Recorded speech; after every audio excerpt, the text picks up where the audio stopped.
Ready? Hey, let's go. Back.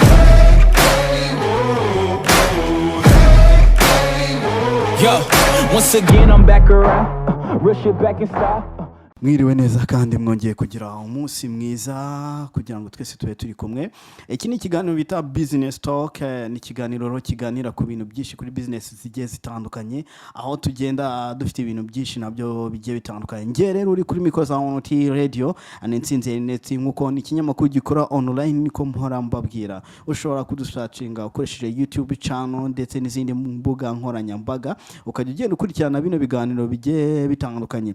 Muri studio rero twafite umuntu twatumiye, reka turubande tureke akomeza agenda abibwira, amaze tukomeze tugira n'ibindi bintu agenda twungura. Murakoze. Amazina ya Nitushime Jean d'Amour. Arakoze cyane rero ubwo amaze kutubwira amazina ye, amazina ye ni Jean d'Amour. Rero aho twaturi rero kuri kino kigo cya Yego Center Kabuga, aho tumaze kumenyera yuko na hantu bakunda kurera impano. Ngewe nkaba mbona ndimo kugena magira izina nka incubation cyangwa ituragiro y'ibitekerezo cyangwa y'ikintu kijyanye na business.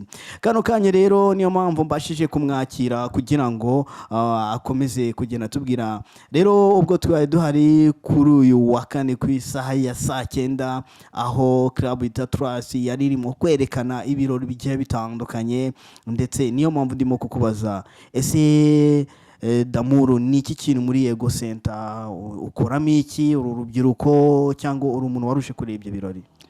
Murakoze. Nkuko bivuze magarari ya club ni president wa club, ikindi nkaba ndi CEO wa Yego Talent Rwanda Project.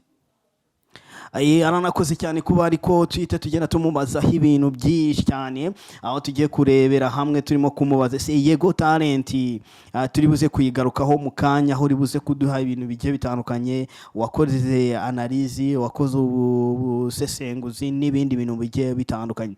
Kano kanya ngiye kukubaza nkaho kuko ukuriye impano nka Yego Talent Rwanda yatangira hano muri Yego Center Kabuga. Aka kanya ibirori by'abana bana wabibonye ute? Icyo navuga, abana gutegura barabizi ndetse kandi ibintu bikajya no ku murongo, gusa icyo babura ni gushyira ibintu byabo ku murongo neza kugira ngo event yabo ibashe kugenda neza. Bakeneye kwegerwa bagashyira ibintu ku murongo, then ibindi nabonye ari nta kibazo. Ikindi narimo kukubaza nutuhe dushya wabonye nk'impano, kuko ivuze ngo ndi CEO mpagarariye company, kandi company ivuze Yego Talent turimo kumva nkuko urimo kugenda uzamuka nka bamuyoboke, nkuko bamuyoboke bagiye bazamuka, byange bikondeje muri tuzabona za award zitwa Yego Talent. Ese bivuze iki ku bantu wabonye mu mpano wabonye? Ikintu bivuze nuko ubundi impano iyo umuntu ayifite na performance akora ugenda ubibona. Bamwe na bamwe nagiye mbona bashoboye kandi bakeneye kubyazwa umusaruro. Bivuga nk'umwe Jess cyangwa nk'umuntu urimo gushora amafaranga ye, nuwe muhanzi cyangwa ni yihe mpano wavuga ngo ihita yihutirwa kuba yashoramo amafaranga? Nkuko twese dusanzwe tubizi muri showbiz, impano cyangwa se ikunda kuba yakihutirwa cyane bijyanye no kuririmba, kuko urabona abantu benshi cyangwa se ahantu turi kubona hari kuva amafaranga cyane ni ukuririmba, ariko n'izindi zigiye zicamikiyeho ibintu ushobora kuzibyaza umusaruro, ariko kuririmba ku muntu uzi cyangwa se utanga message nziza wamubyaza umusaruro. Urimo kuvuga ngo ahantu hari amafaranga cyangwa hari ifunguro na ahantu hajyanye n'ikintu cyitwa kuririmba. Nk'umuntu rero wari urimo kureba kuririmba, ese ikindi kibazo nakubaza ntabura kuvuga ko tuzi neza yuko hari bimwe twagiye tubona yuko bamwe mu bantu baririmba kubera impano baba bafite zigiye zitandukanye, ukaba na yuko bakoresha ikintu cyakwita ibiyobyabwenge nka Yego Talent cyangwa nk'umuntu umaze kugira inararibonye, ni izihe nama wumva abantu bateze amatwi on T radio ndetse na on T TV, ikintu wababwira nk'urubyiruko? Icyo nababwira ni uko muri Yego Talent Rwanda project ngewe icyo nkora cyangwa se agashya n'impinduka yabayeho ni uko umuntu wese nk'umuhanzi ntemera neza ko ibiyobyabwenge atari byo byamubera igisubizo. Akaba ariyo mpamvu iyo ndimo ndeba impano cyangwa se ndimo nzamura impano ni uko umuhanzi wa nyawe agomba gukoresha ijwi rye n'ubwenge.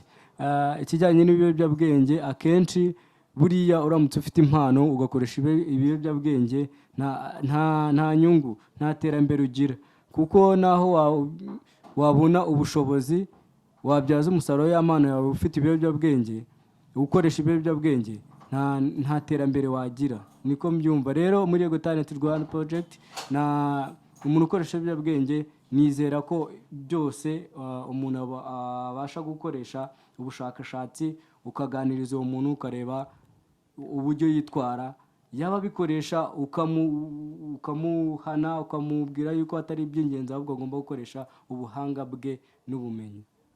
Rero ntago nasoza ntakubajije utekereza iki cyane cyane ku nda zitateguwe ku bana b'abangavu? Ikintu ntekereza cyane cyane nk'urubyiruko nitwe tubikora, nitwe tubigiramo uruhare. Mbona icyo twebwe tugomba gukora mbere na mbere ni ugushyira hamwe tugatanga ibiganiro byinshi, tukegera abana b'abangavu ndetse n'ingimbi, kuko ku mpande zose bigomba kuganirizwa, tugashyira hamwe tukareba iterambere ryacu ry'ejo hazaza, kuko akenshi izo nda nizo zituma niba hari iterambere wari ufite, niba hari ibitekerezo byiza wari ufite, bituma muri wowe uhindura intekerezo cyangwa se hakazamo ikintu cyo kwiheba, n'ubu ugiteye imbere nk'uko byakagenze.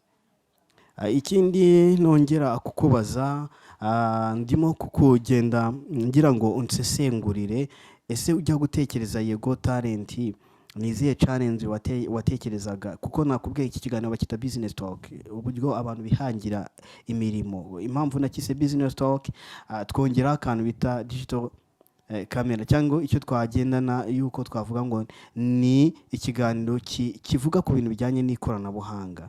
Wowe utekereza iyi projet yawe ni iki kintu watekerezaga cyane cyane? Ni izihe ngorane wahuye nazo? kuko projet warayikoze iraraninga, n'ubu ngubu nabonye watangiye kuri platform zawe kwerekana yuko hagiye kuzana indi part 2 ya project yawe. None ni ibihe bintu wahuye nabyo, ni ibihe bintu udashaka guhura nabyo? Ntabwo sindi kumva ikibazo neza. Ikibazo kiragira kiti nka projet yawe watangiye, noneho mukuru uko kuyitangira nk'umunyabusiness, urumva warutangiye business kandi uri urubyiruko, hari ingorane watekerezaga ko ugiye guhura nazo, noneho hari n'izo ubona yuko utazahura nazo. none turashaka utubwire ni izihe ngorane wahuye nazo utifuza guhura nazo? Icya mbere mu ngorane nahuye nazo ni ikijyanye n'imitegurire. Ho habayemo challenge, niyo ntifuza ko itagomba kugaruka. Ariko wambajije ikintu cyo kuba njya gutangira uwo mushinga cyangwa se project Yego Talent.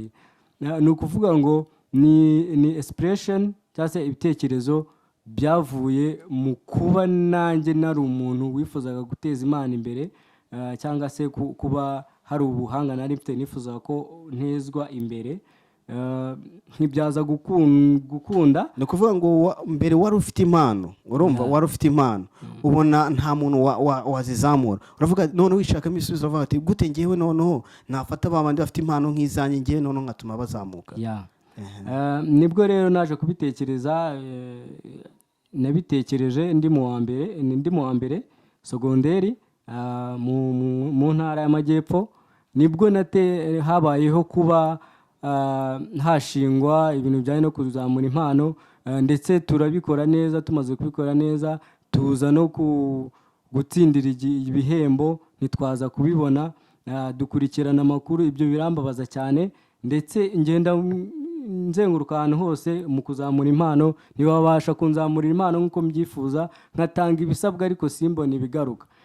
Nza gutekereza neza ndavuga nti ubwo ibi bintu bishobora kuba bibaho, hakaba hari abantu bashobora kuba bafite impano nkanjye, bakaba bahura na challenge nk'izo ndi guhura nazo, why not nashobora gufata ibitekerezo byanjye n'ubwenge mfite nkakora ikintu gishobora kuba cyazamura izo mpano aho batanzamuye nkazamura abandi. Niho rero nafashe umwanzuro, nza gutekereza ko nshobora gukora icyo gikorwa. N'ubundi ndi mu kigo cy'urubyiruko, ndabegera mbabwira uko bintu mbibona ko nifuza ko bishobora kugenda, nibwo naje gushyira hanze icyo gikorwa cyangwa se iyo project ya Yego Talent Rwanda, mbifashijwemo n'ikigo. Nk'uko wabivuze rero, iyo nza kuba ni njyenyine ntabwo ibintu ari kubyishoboza. Ikindi kandi iyo ugitegura ikintu bwa mbere, ntubura ingorane, ntubura challenge. Nahuriyemo rero n'ibintu byinshi, ibijyanye n'ibihembo kubibona, ibijyanye no gushyira ibintu ku murongo, gahunda zihurirana, ni byinshi. Ariko kuri uno munsi cyangwa se kuri iki gihe ndifuza kuzategura ibintu, izo challenge zabaye mbere ntizigarukemo, ahubwo nkisumburaho nkajya hejuru.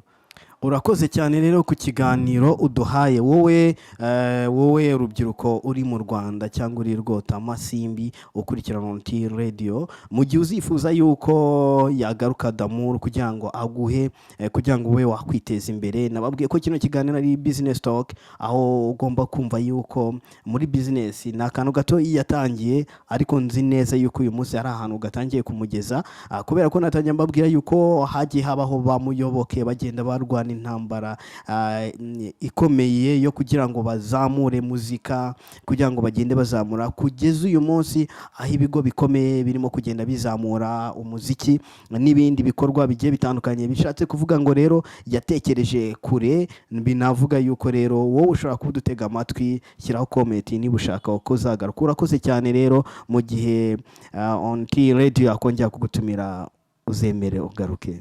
Yes, murakoze, nzaba mpari.